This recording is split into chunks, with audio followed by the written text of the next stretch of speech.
You open your eyes to the sound of iron chains scraping stone. The smell hits you first sour sweat, damp straw, and yesterday's stew still clinging to the air like a bad memory. A man with a scar running down his face kicks your leg. Up, he growls, tossing you a wooden sword. Training starts now. Don't worry, you'll have plenty of chances to die later. Welcome to your new career. You are a Roman gladiator. Now, let's be honest, movies have lied to you. Hollywood makes gladiators look cool. Gleaming armor, slow-motion duels, inspiring speeches about honor and glory. Russell Crowe asking, "Are you not entertained?" while the crowd goes wild. But reality? Reality was less epic action movie and more human sacrifice meets reality TV. Gladiators weren't superheroes. They were disposable. They weren't legends, they were property. They weren't warriors, they were content. And if you think your job sucks, wait until you hear what it was like to punch in at the Colosseum. First off, almost no one wanted to be a gladiator. You didn't line up with resumes, hoping for a callback interview. You got dragged here in chains. Rome loved forcing prisoners of war into the arena. Rebels, thieves, anyone unlucky enough to cross the empire, congratulations. You're now cannon fodder. Oh, and criminals? They got the worst deal. Some were branded, literally marked for the arena.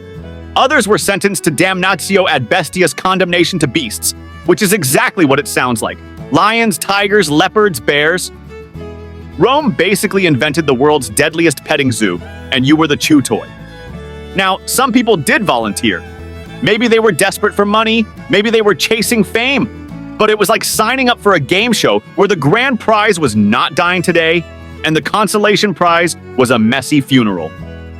Once drafted, you got shipped to a ludus gladiator school. But don't picture a cozy campus with scrolls and study groups. This was prison with extra stabbing practice. The lanista, your owner and trainer, was basically a drill sergeant with a whip and anger management issues. Training was brutal.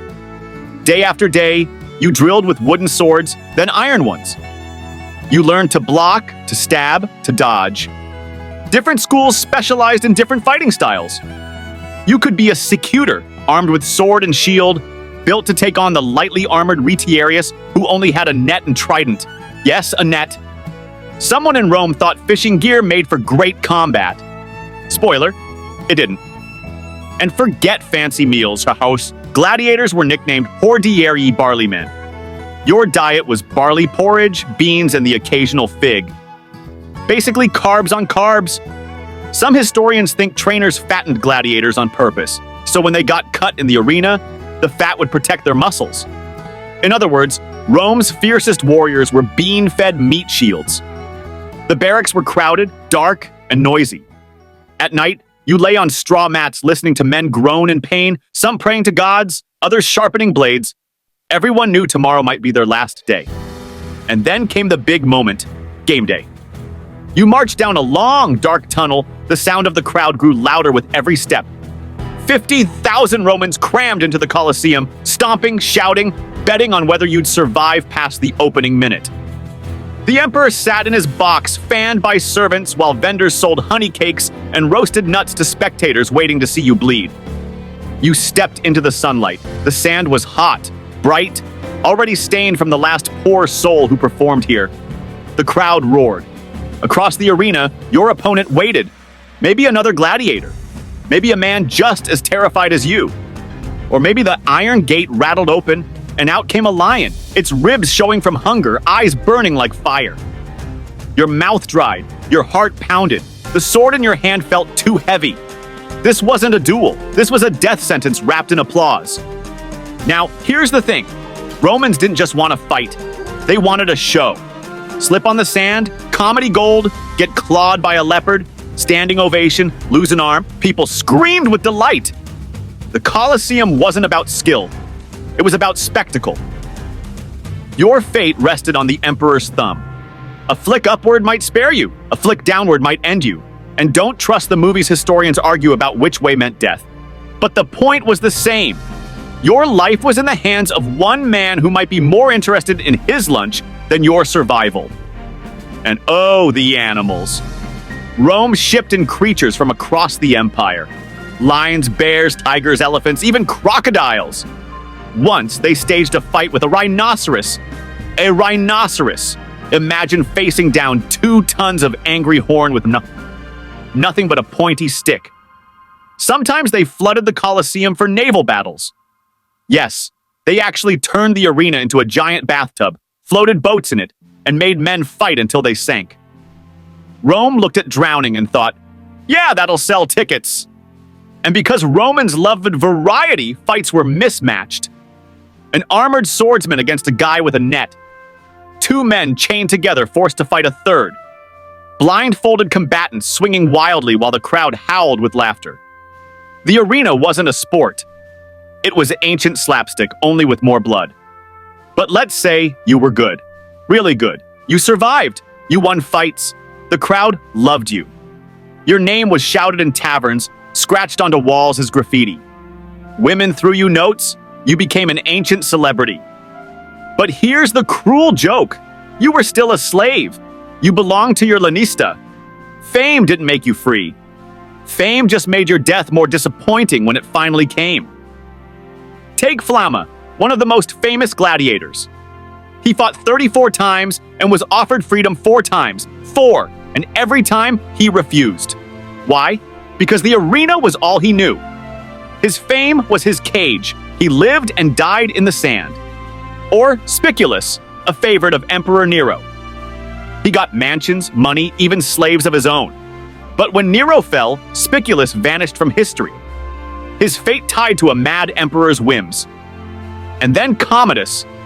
Yes, the emperor from Gladiator. The real one was worse. He fancied himself the ultimate gladiator. He fought in the arena, except his opponents were crippled, unarmed, or already half dead.